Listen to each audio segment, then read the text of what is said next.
ay kasama ko pa sa Senate of the Philippines. Ang aking kaibigan, ang aking kumare, Senador Amy Marcos.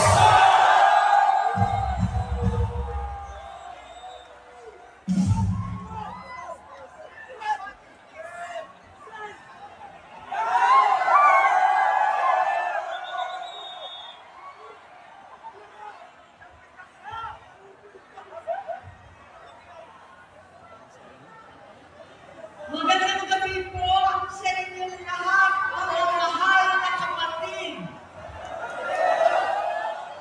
Ka-Israel, ka-Bien, ka-Ernst, ka-Arnel, lahat ng ating minamahal na kapatid. Higit sa lahat ang classmate ko mula Congress hanggang Senado, Senador Manong Dante Marcoleta. Mahirap po ang pumunta, tumayo, at magsalita sa inyong harapan. Pero noon pa man, alam ko walang madali kapag ikaw ay Marcos. Nanginginig ako at ang aking boses. Hindi dahil ako'y natatakot sa inyo, kundi dahil nalulungkot po ako. Ipagpaumanhinig niyo kung sa gitna ng pagsasalita ko, ako'y hihinto, hihinga dahil sa bigat ng aking kalooban. Pero hindi yan ang dapat kong ihingi ng paumanhin. Hindi yan ang kasalanan sa bayan na dapat ihingi ko ng tawad.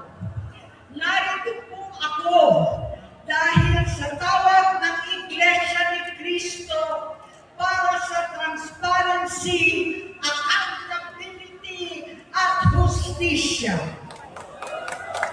At dahil sa tawag ng sarili kong konsensya, bilang senador, bilang kapatid, bilang Pilipino.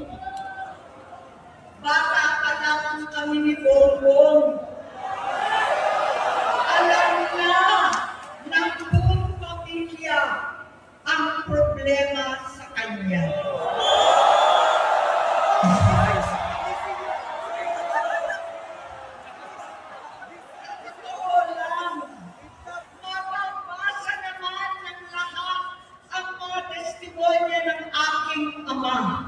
Patungkol sa kanyang ugali at gawain. Noon, dahil may tatay pa kami, hindi ko pa siya responsibilidad.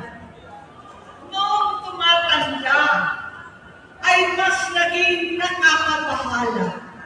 Batid ko na nagdadrag siya.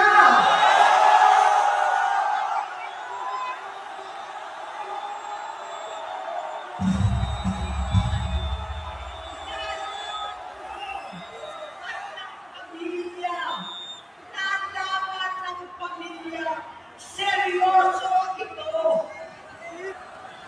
Minsan, kami ng Presidential Guard at Metro Bomba ang naglilinis tuwing nagpa-party po sila.